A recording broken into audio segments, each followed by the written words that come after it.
professor Marcato integrou os quadros do Ministério Público, foi promotor de Justiça e procurador de Justiça entre os anos de 1973 a 1989.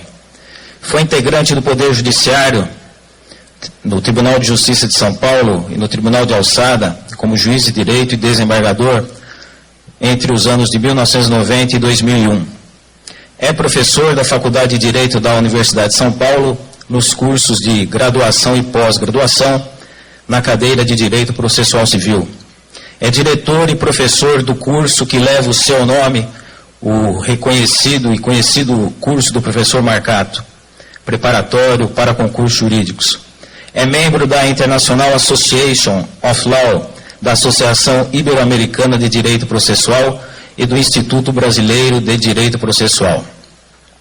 Pois bem, é com muita honra que a Universidade de Ribeirão Preto recebe esse grande jurista reconhecido em todo o país, professor Marcato, que vai fazer sua palestra sobre o tema Análise Crítica da Nova Lei de Execução, a Lei 11.232/2005. Então, portanto, sem mais demora, passo a palavra ao nosso palestrante. Eu queria, em primeiro lugar, agradecer ao convite que me propicia participar de um evento dessa magnitude, um auditório lotado, eu chego a dizer quase que intimidador. Né? Em segundo lugar, eu queria homenagear os integrantes da mesa e a todos os demais participantes do evento, na pessoa do professor José Justino. Eu soube que esta semana jurídica está sendo realizada em homenagem a ele, pelos merecidos e reconhecidos méritos, não é, aqui junto à universidade. Não é? Então, me permitam os demais integrantes cumprimentá-los na pessoa do professor José Justino. Com relação ao tema, fundamentalmente, é um tema extremamente técnico. Agora há pouco mesmo, o pessoal da universidade, o pessoal que faz o serviço de TV da universidade, a entrevistadora me perguntou qual seria o objetivo dessa exposição. E eu comecei dizendo exatamente que era um tema técnico, extremamente técnico, digamos, sem grandes atrativos, não é, para as pessoas que não sejam exatamente operadores do direito. Então eu vou fazer o seguinte, me permitam os ilustres colegas já formados, os professores, membros da magistratura, MP, os advogados, eu vou fazer a palestra exclusivamente para os estudantes. Eu não acredito que eu tenha nada a acrescentar a eles. Talvez tenha alguma novidade, alguma ideia para apresentar aos alunos. Não é? Eu costumo dizer também, me permitam iniciar a guisa até disposição, que as gerações que hoje são as gerações que estão no poder, as gerações, os homens, as mulheres que hoje têm condições de alterar a vida desse país, lastimavelmente estão cada vez mais nos decepcionando. Não é?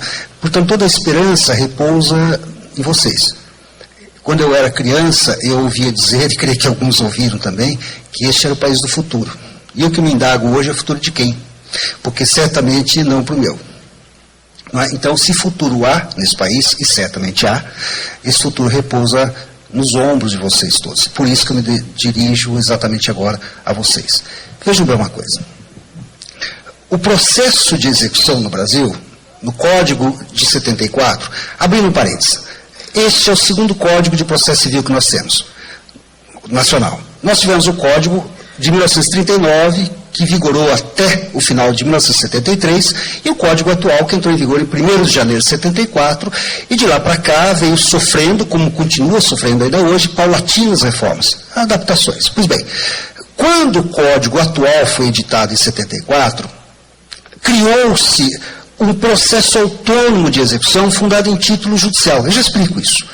E a criação desse processo autônomo fundado em título judicial resultou, pasmem, resultou de vaidade intelectual. Isto é, nós tivemos um processo que foi fruto de vaidade intelectual do legislador. Eu explico por quê. Pensem bem. Se eu tenho um cheque, levo o cheque ao banco e o banco sacado não me paga, eu posso ingressar imediatamente com uma execução em face do emitente. O que significa isso? Eu ingresso com uma ação de execução, instaura-se o processo de execução, o emitente, no caso o devedor, é citado para me pagar em 24 horas, não paga em 24 horas, penhora, enfim, adiante. O raciocínio que norteou o legislador foi o seguinte: olha, se um simples cheque pode dar vida a um processo autônomo de execução, quando mais ainda uma sentença. Uma sentença, aspas, vale mais do que um cheque. Se o cheque, por si só, pode dar vida a um processo autônomo, então a sentença, com muito mais razão, pode dar vida a um processo autônomo. Aí surgiu o chamado modelo dicotômico. O que significava isso? Para obter o título executivo, processo de conhecimento. Imagine, alguém bate no seu carro, eu estou falando do passado recente, alguém bate no seu carro, ou bati no seu carro. Aí a pessoa não reconhece a culpa. Causou-lhe dano, claro. E segundo a lei brasileira, aquele que causar dano ao outro tem que indenizar, se agiu com dolo ou culpa. Pois bem, como o causador do acidente não reconhecia a culpa e, consequentemente, não reconhecia a responsabilidade pelo pagamento, o que a vítima teria que fazer? Entrar com uma ação indenizatória. E, ao promover a ação indenizatória, nascia o processo de conhecimento.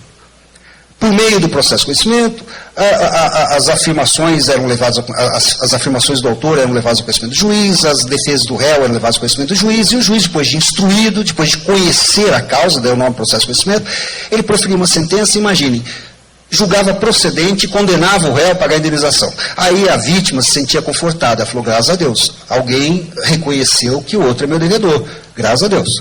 Só que daí o devedor apelava da sentença.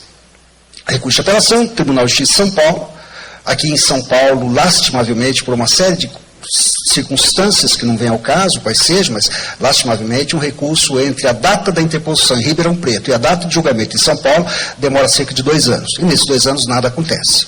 Aí, o tribunal lá em São Paulo negava a provimento da apelação, daí a pessoa falava, bom, felizmente, agora acabou mesmo, porque agora eu tenho uma sentença que condenou o devedor a me pagar, essa sentença foi confirmada no tribunal, não há mais o que fazer, acabou. Acabou nada, porque o devedor não pagava. Não havia nada que incentivasse, aspas, o devedor a cumprir voluntariamente a sentença. O que acontecia? Acontecia que a pessoa tinha o título, a sentença civil condenatória, mas não tinha dinheiro. E o que ela queria não era a sentença, o bem da vida almejado era o dinheiro. Aí o que tem que fazer? Execução. Aí nasce o segundo processo de execução. Aí o devedor era citado novamente para pagar em 24 horas, pena, penhora, etc, etc. Vejam, uma vez realizada a penhora, o executado podia entrar com uma outra ação, chamada ação de embargos do devedor. E nasceu um terceiro processo, uma terceira sentença, terceira apelação. Se nós pensarmos que cada apelação demoraria em termos 2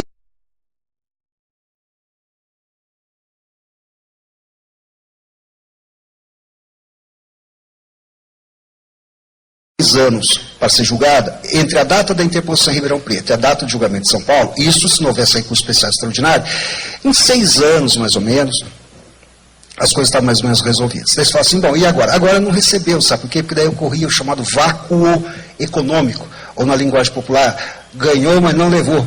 Por quê? Porque nesse meio tempo o devedor dilapidava o patrimônio, desviava bens e assim por diante. Ora, gente, não há nada mais injusto do que a justiça que não se concretiza, ou não? Claro que sim. Agora, quais são as causas que determinavam essa demora? Inúmeras, insisto, inúmeras. O Poder Judiciário sofrido, eu estava conversando com um colega nosso aqui de Ribeirão Preto, 7.000 processos, 10.000 processos para cada juiz, divida isso por dias úteis. Pronto. Isso é um absurdo. O ministro do Supremo, ontem até também contava, coincidentemente estive no Supremo, fui lá conversar com um dos ministros, ele tinha no gabinete dele, só de recursos extraordinários, são 11 ministros, os mais importantes juízes do Brasil, só de recursos extraordinários no gabinete dele, ele tinha 6.000 recursos extraordinários. Divido isso por dias úteis. Vejam se é possível. Enfim, é uma série, insisto, de circunstâncias que fazem com que o processo no Brasil seja extremamente demorado.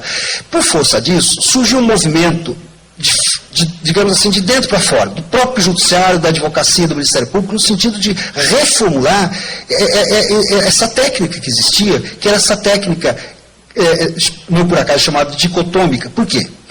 Processo de conhecimento para obter o título, processo de execução para satisfazer o direito. Hoje, não mais. A partir do dia 22 de junho deste ano, mudou-se o modelo. O modelo agora é o chamado modelo sincrético. O que significa isso? Significa que aquilo que no passado era representado por 2 processos, processo de conhecimento para obtenção do título, depois um segundo processo para a execução. E se houvesse embargos, um terceiro processo, processo de embargos. Isso se não houvesse necessidade de liquidação da sentença, que eram 4 processos. Tudo isso transformou-se em um processo. Apenas um. Vale dizer, aquilo que era processo de conhecimento, agora é a primeira fase do processo único. O processo de conhecimento transformou-se em fase de conhecimento. E aquilo que era processo de execução transformou-se na segunda e última fase do processo, que é a fase de execução. Aglutinou-se, portanto, 2 processos em um só, e isso se chama, evidentemente, sincretismo. O modelo dicotômico foi substituído pelo modelo sincrético. Isso implicou uma série de alterações, uma série de modificações, sobre as quais eu falo rapidamente e depois eu volto ao modelo. Até dia 22 de junho deste ano, dia em que entrou em vigor esta lei, a Lei 11.232, até dia 22 de junho, o artigo 162, parágrafo 1º do Código de Processo, dispunha o seguinte: sentença é o ato pelo qual o juiz extingue o processo, julgando ou não o pedido, julgando ou não a causa. E a brincadeira que eu fazia com meus alunos, eu sei que há alunos meus aqui, a brincadeira que eu fazia era a seguinte: bom, se a sentença é, como diz o Código, como dizia agora, não, o ato pelo qual o juiz extingue o processo, então a apelação é o ato que o ressuscita. Ou quem sabe a apelação faz nascer um processo novo. Ou quem sabe o conceito do código está errado. E a resposta correta seria a alternativa C. Porque a sentença não põe fim ao processo. O que põe fim ao processo é o trânsito em julgado. Enquanto for possível recorrer da sentença, o processo continua existindo. Imagine, a minha primeira comarca, também contava isso hoje aí na sala, enquanto esperava o início da exposição, minha primeira comarca de Buritama, 650 km de São Paulo, imagina um processo em Buritama, depois de um ano o juiz de Buritama dá uma sentença, a parte apela vem para São Paulo, Tribunal de Justiça, aí o Tribunal de Justiça julga, daí a parte interpõe recurso especial, vai para Brasília, o STJ julga. Imaginem, esse processo se arrasta durante anos, às vezes, por conta de sucessivos recursos. Enquanto for possível recorrer, não conhecia o processo. Tiveram que alterar esse conceito. Primeiro, porque ele estava errado, e segundo, porque à luz da nova sistemática, ele se tornou inadequado. Observem, até dia 21 de junho, a sentença, assim que não coubesse mais recurso contra ela, ela transitava em julgado e o processo de conhecimento acabava. Isto é, não era a sentença que punha fim ao processo, era o trânsito em julgado, mas o processo com certeza acabava. Depois tinha que dar início a um novo processo, que era o processo de execução, caso o devedor não cumprisse voluntariamente. Hoje não mais, não. Hoje, quando a sentença estabelece prestação pecuniária, ela deixa de ser ato final do processo para ser ato intermediário. Por que ato intermediário? A sentença agora, ela não põe mais fim ao processo de conhecimento, ela põe fim à primeira fase do processo, que é a fase de conhecimento. O juiz condenou a pagar? Sim. O juiz homologou um acordo, uma transação? Sim. E esta sentença, seja condenatória, seja homologatória, envolve prestação pecuniária, dinheiro, porque a novidade só diz respeito à prestação pecuniária. Envolve prestação pecuniária? Resposta sim. Não há mais recurso contra a sentença? Resposta não. Acabou o processo? Resposta de jeito nenhum. Acabou a primeira fase. E agora, hein? Agora aguarde-se por 15 dias. Aguarde-se por 15 dias por quê? Porque agora o devedor tem 15 dias para pagar. É o que se tem chamado de cumprimento voluntário da sentença. Transitou em julgado, publica-se o trânsito em julgado, na imprensa, ele sabe que publicou 15 dias para cumprir. Cumpriu voluntariamente a sentença, pagou, o credor está satisfeito, acabou o processo. Aí sim. O que ele queria, o credor, não era a sentença, o que ele queria era o dinheiro está lá. Segunda possibilidade, transitou em julgado a sentença? Sim. 15 dias depois, o devedor não pagou? Não pagou. Acrescente-se 10% de multa. E agora começa a fase de execução.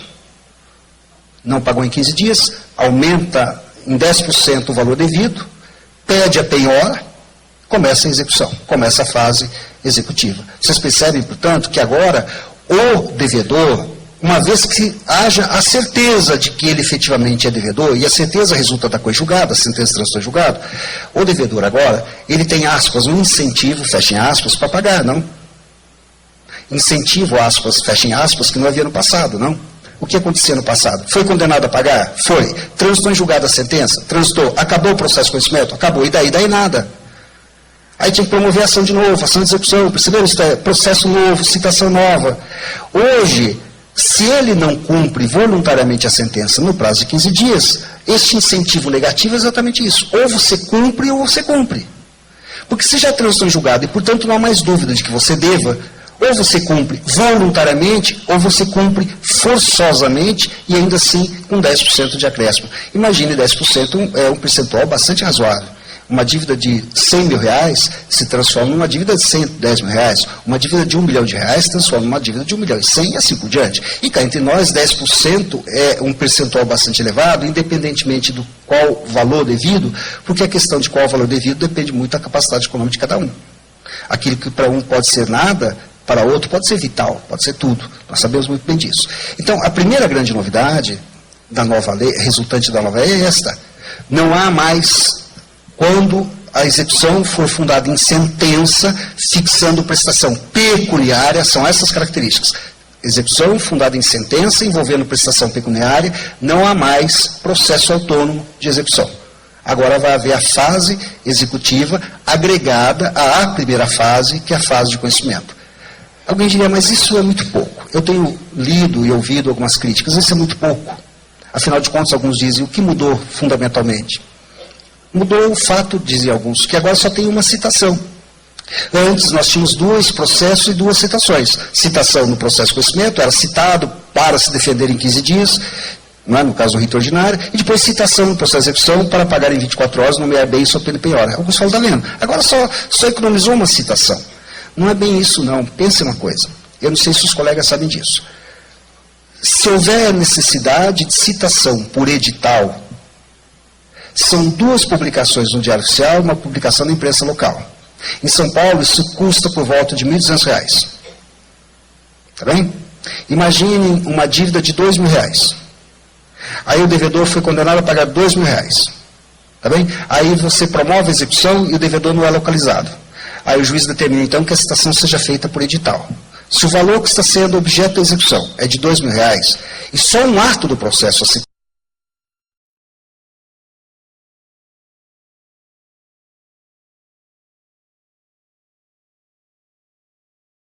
citação custa R$ 1.200, é fácil perceber que há uma relação prejudicial de custo-benefício, não?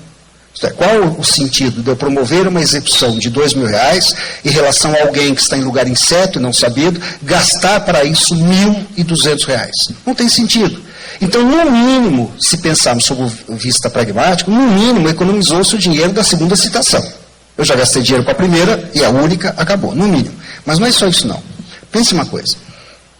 Vocês todos sabem, e se não sabem vão saber agora, o que se deve entender por sentença ilíquida, que alguns chamam de sentença genérica ou indeterminada. O que significa isso? O juiz condena alguém a pagar aquilo que for apurado depois. Isto é, ele não condena a pagar X reais. Em alguns casos, é perfeitamente possível que não haja elementos imediatamente para a fixação do valor. Então o juiz condena a pagar e, em seguida, haverá a chamada liquidação. Liquidação por artigos, liquidação por arbitramento. Como é que funcionava até dia 21 de junho? Olhem bem. Processo de conhecimento. O juiz julgava a ação procedente, condenava o réu a pagar aquilo que fosse apurado posteriormente. O réu apelava, ia para o tribunal, 1 ano, 2 anos, transitava em julgado, então tem que pagar. Aí o que acontecia? O credor promovia uma segunda ação chamada ação de liquidação. Nascia um segundo processo. Citação, etc, etc, sentença de liquidação. Apelação ia para o tribunal. Uma vez que nós tivéssemos a sentença liquidada, o primeiro processo foi para fixar a condenação, o segundo para apurar o valor, aí esperava-se que o devedor pagasse. Não pagava, entrava com a ação de execução, terceiro processo. E assim que garantido o juízo pela penhora na execução, o executado embargava, quarto processo. Portanto, para se atingir ao final o objetivo do autor, do credor, que era o dinheiro, se é que esse objetivo era atingido, eventualmente 4 processos. Era uma loucura. Hoje, insisto, nós temos um processo. Alguém diz assim, e como é que ficaram os embargos da execução? Resposta, não há mais, não na execução fundada em título judicial. Não há mais embargos da execução. Não há mais processo de embargos da execução. Fez a penhora? Fez. Não há mais que embargar. Basta entrar com um incidente processual, não é um novo processo, é um incidente chamado impugnação. Impugna. O devedor impugna. O juiz, antes disso, o juiz condenou o réu a pagar uma quantia ilíquida? Sim. Até dia 21 de junho, o que tinha que fazer? Tem que entrar com ação de liquidação, processo, citação. Hoje não mais. A sentença é ilíquida? Sim. Incidente de liquidação. Portanto, Aquilo, insisto, me permito a redundância, que no passado podia ser representado por 4 processos, hoje é um processo e, na pior das hipóteses, com 2 incidentes. Incidente de liquidação, incidente de impugnação. E esses incidentes, porque não são processos autônomos, são decididos por meio de um ato judicial, que vocês todos conhecem, que não é sentença, é decisão interlocutória. O recurso cabível, portanto, não é de apelação, é recurso de agravo na forma de instrumento. Portanto, houve, evidentemente, ganho em termos de agilidade do processo. Isso tudo em atenção a uma garantia nova, estabelecida pela Constituição, nova em termos constitucionais, que é a chamada garantia da duração razoável do processo, que alguns vêm chamando de garantia da brevidade, é o artigo 5º, inciso 78 da Constituição Federal. Agora veja uma coisa, tudo isso, sob o ponto de vista teórico, e sob o ponto de vista da explicação que eu estou passando aos colegas, tudo isso é muito interessante, tudo isso é muito bonito, não é? O problema, no fundo, não é este, o problema é saber se na prática vai funcionar. O problema é saber se essa nova metodologia vai efetivamente trazer os resultados almejados. Por quê? Porque o país em que nós vivemos, sob o ponto de vista de obtenção de resultados, não só resultados junto ao judiciário, resultados em geral, é um país extremamente injusto, como nós sabemos. Para vocês terem uma ideia, me permito aqui ilustrar, há alguns anos atrás, eu conto sempre essa história quando posso, alguns anos atrás, uma senhora italiana, ela promoveu uma ação na Itália, e o processo civil italiano é tão demorado quanto o nosso, não é? Porque, além de tudo, lá eles gesticulam. Não é? Demorou tanto para ela obter a sentença ao final, mas tanto, que quando ela obteve a sentença, o resultado se tornou inócuo.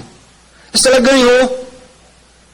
Toda a expectativa e a esperança que ela nutria em relação ao resultado foi frustrada, porque ela ganhou, mas dessa altura não adiantava mais. É a mesma coisa que você impetrar mandado de segurança, por exemplo, para poder se inscrever no concurso e conseguir uma liminar depois que o concurso acabou. Isto é, não adianta mais nada. Foi o que aconteceu com ela. O processo demorou 10 anos. Não imagine que é só aqui que nós temos problemas. 10 anos. País de primeiro mundo, Itália. O que ela fez? Ela processou o governo italiano. Ela foi ao Tribunal Europeu, porque a Itália pertence à Comunidade Europeia, e processou o governo italiano. Processou o governo italiano e recebeu uma elevadíssima indenização em euros. A questão é a seguinte, nós podemos fazer isso no Brasil, por demora na justiça? Resposta, evidentemente, sim. Não tenho dúvida nenhuma, sim. É uma questão só de começar. Por quê? Porque hoje a Constituição Federal, ela estabelece como garantia o seguinte, o processo deve ter duração razoável e a lei deve prover os meios para que isso ocorra. Olha, se a Constituição Federal diz que o processo judicial deve ter duração razoável e a lei deve prover para que isso ocorra, veja uma coisa, se não há lei que regula os mecanismos para que o processo seja rápido, processe-se a União. Se não há juízes em quantidades suficientes, processe-se a União na esfera da Justiça Federal ou processe o Estado na esfera da Justiça Estadual. Se não há serventuários em número suficiente que dê um respaldo mínimo, processe-se o Estado ou processe a União. Eu não estou brincando, estou falando seriamente. Exatamente isso que a Constituição garante.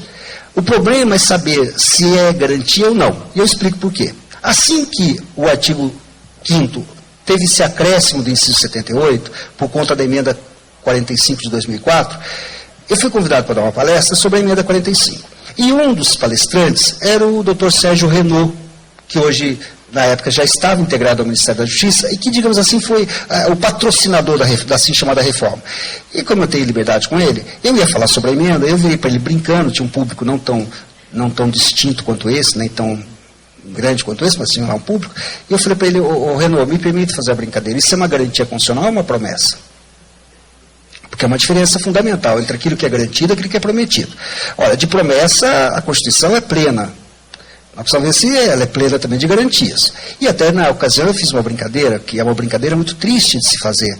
Eu disse o seguinte, a Constituição nunca houve no Brasil, nas tantas Constituições que nós tivemos, nunca houve uma Constituição que fosse tão, mas tão protetora dos idosos e das crianças. Não há nenhuma Constituição brasileira que tenha tido a preocupação em proteger os idosos e crianças, e graças a Deus, vocês são minhas testemunhas, desde o dia 5 de outubro de 88, dia em que a Constituição entra em vigor, nós não vemos mais crianças mendigando, nem idosos passando necessidades, porque a Constituição diz que isso não pode acontecer. Vejam que há um fosso profundo entre a nossa realidade formal e a nossa realidade efetiva, aquilo que o professor Justino falava, questão do princípio. Então vejam, qual é a única forma que eu vejo de nós transformarmos a promessa da duração razoável na garantia da duração razoável? É exigir. E para exigir há mecanismo, sabe qual? Processe, promova ação. Olha que interessante, se o judiciário, por qualquer razão, demora para resolver, então você processe o Estado valendo-se, para tanto, do judiciário. É interessante isso se chama democracia. No momento em que as pessoas se conscientizarem de que elas podem, efetivamente, naquelas situações, evidentemente, em que a demora seja injustificável, porque a demora, hoje em dia, é mais que justificável. Como eu dizia no começo, juiz de Ribeirão Preto com 10 mil processos, imagine se é possível humanamente tocar isso adiante. Mas naqueles processos em que a demora se revele efetivamente injustificável, processe o Estado, se for justiça estadual, ou processe a União, se for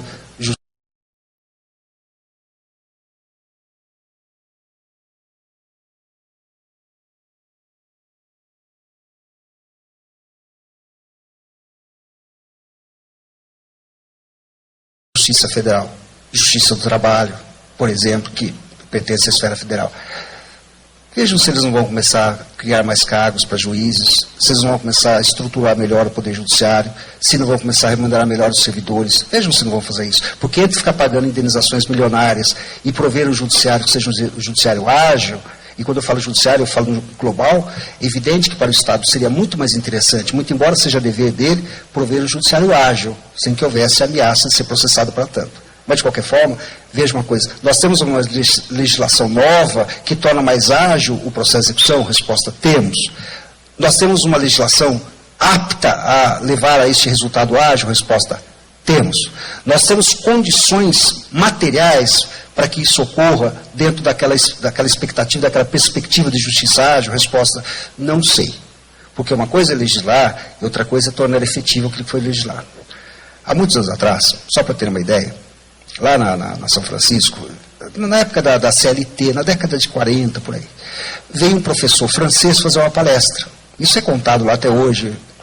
E esse professor francês tomou contato com a nossa consolidação das leis do trabalho, CLT. E ficou encantado com a nossa CLT. Encantado. Por que encantado? Ele falou, olha, a França é um dos países mais evoluídos em proteção do trabalhador.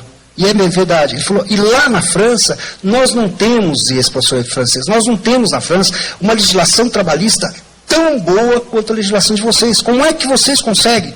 E o professor de Direito do Trabalho que estava lá mesmo falou assim, é fácil, a gente não cumpre.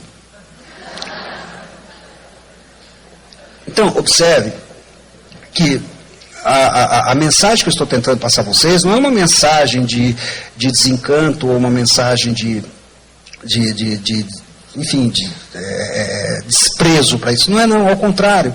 Eu quero que vocês tomem consciência de que essa legislação toda que está sendo produzida, essas modificações todas que estão sendo realizadas, eu vou depois dar alguns outros exemplos nesse sentido, essa legislação toda, ela tem um objetivo muito claro e ela atende a um ideal, que é um ideal humano muito latente, muito normal para todos nós.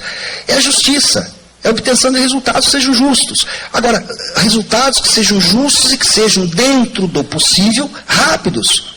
Dentro daquela rapidez que o processo possa propiciar. E é justamente isso que nós não temos hoje. Então, observe uma coisa. Não há mais processo autônomo de execução fundado em título judicial? Resposta, não há mais processo autônomo de execução fundado em título de execução. Desde dia 22 de junho deste ano. Não há mais processo de embargos à execução quando a execução for fundada em título judicial? Resposta, não há mais processo de embargos à execução quando a execução for fundada em sentença. Hoje há impugnação. A impugnação suspende o andamento do processo como os embargos suspendem? A resposta, não, a impugnação não suspende. Isto é, tudo foi direcionado no sentido de tornar o processo ágil, o resultado rápido, justo. O problema é que isso está, por enquanto, no papel. Nós precisamos verificar se efetivamente essas coisas irão ou não ocorrer. Me permitam dar mais um exemplo dentro dessa ótica de agilidade.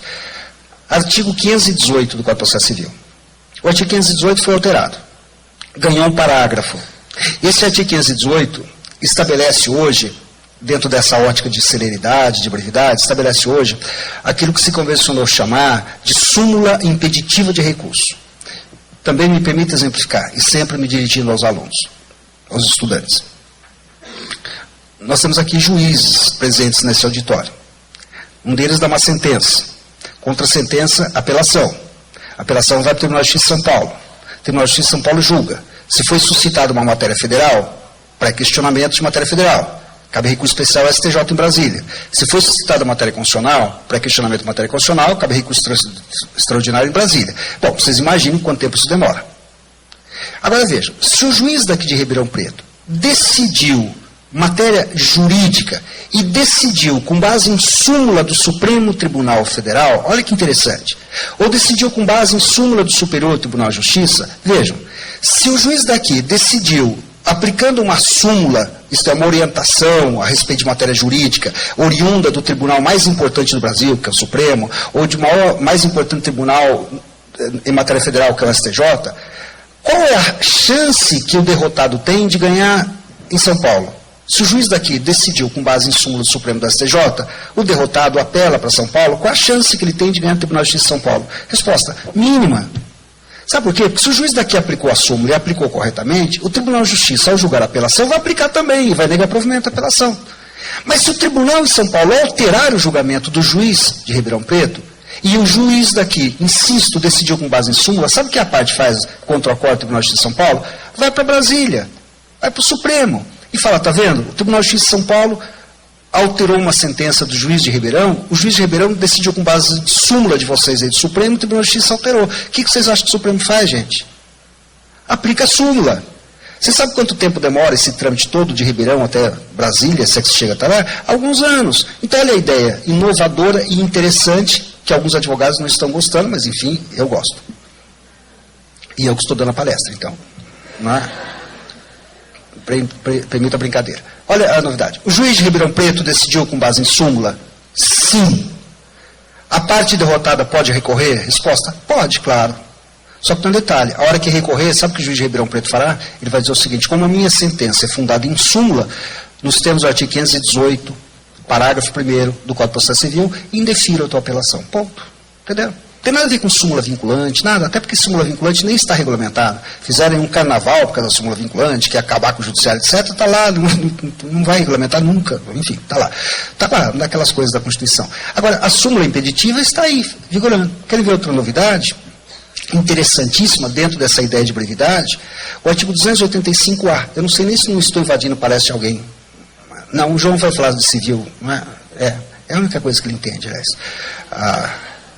Eu estou brincando, gente. O professor João Batista foi meu aluno na faculdade, é meu professor hoje, nós somos amigos de longa data e eu tenho toda a liberdade para fazer essa brincadeira. Mas tudo que ele sabe, ele aprendeu comigo. Então, ele aprendeu muito pouco. Eu estou brincando porque eu sei que ele vai, como ele vai falar por último, ele vai fazer alguma brincadeira também. Eu estou só me preservando e já me antecipando. Mas eu estava dizendo o seguinte, não entendi. Ele vai desfoar em seguida, né? Mas eu estava dizendo o seguinte, que esse artigo 285A, por exemplo, olha que interessante. De novo, me permito utilizar o exemplo aqui do Judiciário de Ribeirão Preto. Imaginem, tenha sido proposta uma ação, e imaginem que para julgar o pedido, porque o que importa é isso, é o julgamento do pedido, é o julgamento mais importante. Vocês todos, mesmo que estão começando na faculdade, não sei se há aqui quem está iniciando, sabe que o juiz não pode julgar nem fora, nem além do pedido, etc. Pois bem, para julgar o pedido, antes o juiz tem que enfrentar e resolver as controvérsias que surgem no curso do processo. As dúvidas, discussões que vão sendo suscitadas. É o que se chama de questão. Ora, para julgar o pedido, ele tem que antes resolver questão ou questões. E há duas ordens de questões. Primeiro, questão de fato. Aconteceu, não aconteceu, foi assim, foi assado, isso depende de prova. E a segunda é a chamada questão jurídica, ou questão de direito. Aplica esta lei, não aplica, interpreta assim, interpreta assado. Ora, o juiz é formado em que área do conhecimento humano, gente? Direito. Portanto, se para julgar o pedido ele tem que resolver só questão de direito, cá entre nós, ele não precisa de prova, não? Imagine um juiz chamando uma testemunha e chegando no dia da audiência, fala assim, seu João, o senhor está aqui como testemunha, promete dizer a verdade, se o senhor comete crime falso testemunho, eu gostaria que o senhor me respondesse o seguinte, o que o senhor acha? O senhor acha que o artigo 5º, caput, e inciso 1 da Constituição Federal estabelece a igualdade formal ou a igualdade real? Ora, se ele não sabe isso, ele não podia estar ali presidendo a audiência, concorda? Isto é, quando a matéria é só de direito, o juiz julga o pedido com base no seu próprio conhecimento. Pois bem, então pensa uma coisa. Alguém promove uma ação aqui em Ribeirão Preto e... Deixa eu inverter a ordem. Vamos pegar. O INSS promove uma ação aqui em Ribeirão Preto. Imagina. Tá bem?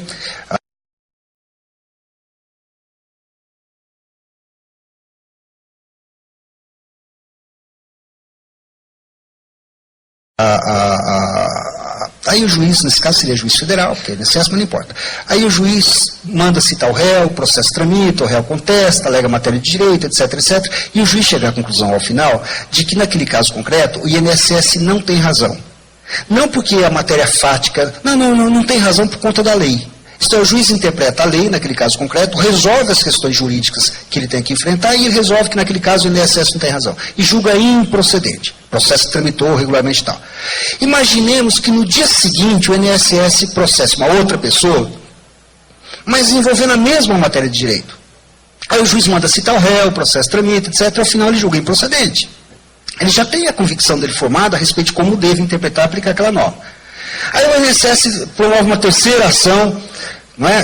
Uma terceira pessoa, um terceiro réu, mas a mesma matéria de direito. Olha o que o 285A permite ao juiz e fala, olha, depois que o juiz criou o seu convencimento a respeito de matéria de direito, no futuro, qualquer ação que vier a ser proposta envolvendo matéria de direito, só matéria de direito, ele nem manda citar o réu, ele julga improcedente de plano. É a chamada em sentença de improcedência de plano. Em outras palavras, se o juiz determinasse a citação do réu, o réu contestasse, e depois que o processo chegasse ao final, ele viesse a dar uma sentença, a sentença não seria de improcedência? Seria. Então ele já sabe que no futuro ele ia julgar improcedente, porque a matéria é só de direito, ele julga improcedente de plano. Desde logo. É uma novidade. Essa novidade, todavia, está sendo questionada no Supremo Tribunal Federal. Antes que a lei entrasse em vigor, essa lei entrou em vigor em maio deste ano, a sessão federal da OAB, o Conselho Federal da OAB, ingressou com uma ação direta de inconstitucionalidade no Supremo, contra esta lei, que ainda não estava em vigor na ocasião. O ministro relator, inclusive, é um ex-desembargador de São Paulo, o ministro César Peluso. Ele não concedeu liminar, não suspendeu, portanto, o ingresso em vigor, a lei entrou em vigor, está lá em Brasília, e daqui a alguns anos nós vamos saber o desfecho, se essa lei é constitucional ou não. Mas até que se declare lá em Brasília se ela é constitucional ou não, o fato é que ela está sendo aplicada diariamente. Os juízes todos já estão aplicando dentro desse contexto de garantia de duração razoável do processo. Tem mais uma novidade, se me permite, dentro dessa ideia de brevidade e ligada, inclusive, à lei de execução, a questão da prescrição. Quando eu era criança aí nesse estado natal, eu também gosto dessa história. Eu gosto de contar histórias. Quando eu era criança no estado natal, eu tinha uns 7, 8 anos de idade, estava no grupo escolar, eu tinha um colega que era um dos melhores amigos da minha época. E a família dele sumiu da cidade, uma cidadezinha pequenininha no interior do estado de São Paulo, sumiu. O pai dele era revendedor de máquinas de costura, Eugene, olha que memória. Bom, pois é, ou Singer, não lembro, mas era máquina de costura. E sumiu. E na época eu não entendi bem o que tinha acontecido, tal. E, evidentemente, quando eu cheguei na adolescência, alguém me contou, eu perguntei, e daí me contaram que o que aconteceu foi que o pai desse meu amigo, ele estava numa situação pré-falimentar, e para não quebrar, o que ele fez? Ele, na calada da noite, pegou tudo que tinha e foi embora. Sumiu da cidade. E deixou um monte de dívidas na cidade. É uma história digna de ser escrita essa. Passados mais de 20 anos, ele volta à nossa cidade natal, com a relação dos seus credores, todos os débitos atualizados, pagou um por um. Bonito isso. Alguém diria o seguinte, pois é, mas já não estava tudo prescrito? A resposta, estava tudo prescrito. E ele pagou, apesar de estar tudo prescrito? A resposta, pagou. O que você tem com isso? Saiu do teu bolso? Saiu dos cofres? Não, pagou por uma questão até moral, ética. Ele pagou, ele limpou o nome dele, coisa do tipo, essa coisa de gente séria. Enfim, coisa de gente decente. O que eu quero dizer com isso é o seguinte, prescrição é problema que interessa a credor e devedor. Se eu quero pagar uma dívida prescrita, esse é problema meu. Se alguém promove uma ação e me cobra uma dívida prescrita, em princípio é problema meu. Eu é que deveria alegar isso na contestação. O problema é meu. Não é matéria de interesse público, é matéria de interesse da parte, matéria de interesse particular. Pois é, gente. Vem uma lei que ninguém sabe de onde o projeto surgiu, altera o parágrafo 5º do artigo 219 do Código de Processo Civil. O atual parágrafo 5º do artigo 219 do Código de Processo Civil agora dispõe o seguinte: o juiz decreta de ofício a prescrição. Portanto, prescrição agora é matéria de ordem pública, em qualquer situação. E a brincadeira que eu tenho feito é a seguinte: imagine que você, qualquer um dos colegas que me ouve aqui, seja credor da Microsoft. É o exemplo que eu gosto. Eu já dei esse exemplo várias vezes. E como eu sempre costumo dizer, a Microsoft é uma empresa, uma multinacional super conhecida, não? Do Gates. É uma empresa que tem sérios problemas de fluxo de caixa, excesso. Não é?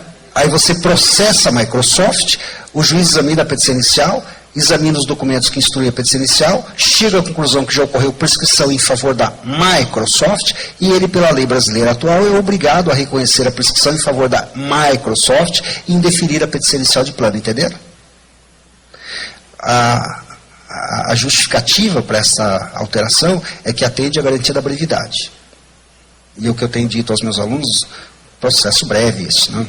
Atende a que interesse essa norma. O 518 atende à garantia da justa prestação jurisdicional, da rápida prestação jurisdicional, o 285 da rápida prestação jurisdicional, mas o juiz brasileiro ser obrigado, a partir de agora, a reconhecer de ofício prescrição patrimonial, qualquer que seja o réu, pessoa jurídica, isso, no meu modo de ver, é um absurdo e atende a interesses que não são interesses, no meu modo de ver, também exatamente interesses legítimos. Tanto que todas essas leis novas, a gente sabe qual a origem. Esta, ninguém sabe quem patrocinou. Ela está dentro de algo que foi chamado de pacote republicano. Não é porque pacote, porque republicano, não sei. Mas ela veio na esteira do pacote republicano. Em suma, gente, mudou muita coisa? Resposta: mudou. Mudou muito a legislação? Resposta: mudou. Aliás, as mudanças vêm ocorrendo desde 1994, não é de hoje. Nós já temos 12 anos praticamente de alterações. Mudou muito? Mudou. Estas mudanças vão repercutir praticamente? Resposta: algumas já se revelaram eficazes. Juízes julgando de plano já estão aplicando. Juízes não aceitando apelações quando suas sentenças sejam fundadas em súmula já estão aplicando. Juízes reconhecendo de ofício a prescrição, porque agora é impositivo, já estão aplicando. E a execução vai funcionar? Resposta: não sei. Não houve tempo hábil ainda para que nós saibamos. O processo tem um trâmite normal, de demora, natural, nós vamos saber isso daqui a algum tempo. Acontece que essas questões todas são questões de ordem jurídica federal. E as questões de ordem jurídica federal são resolvidas em última instância pelo Superior Tribunal de Justiça, via recurso especial. Não há nenhum recurso especial até agora envolvendo essa nova legislação de execução, não houve tempo hábil para isso. Quando chegar o primeiro recurso, o STJ se manifesta, em seguida nós vamos ter aí várias decisões, mas isso é coisa para 3 ou 4 anos. Até lá, nós temos que ficar na expectativa de que as coisas funcionem. E eu gostaria muito, honestamente muito, de aqui a 3 ou 4 anos, voltar a este auditório, com vocês mesmos aqui presentes, e falar assim: olha, felizmente a nova lei de execução surtiu frutos. Eu gostaria muito de poder dizer isso. No entanto, eu não posso ter essa certeza. Aliás, ninguém pode. Porque a alteração da legislação só, sem que haja uma alteração estrutural do Poder Judiciário, sem que haja uma alteração até de mentalidade, de cultura, qualquer alteração legislativa não é suficiente. Me permita encerrar, daqui a pouco é a exposição do Dr. João Batista, me permita encerrar com uma alegoria também que eu faço muito. Essa história é real. Há muitos anos atrás, uma estrada toda esburacada e uma curva fechada, perigosíssima.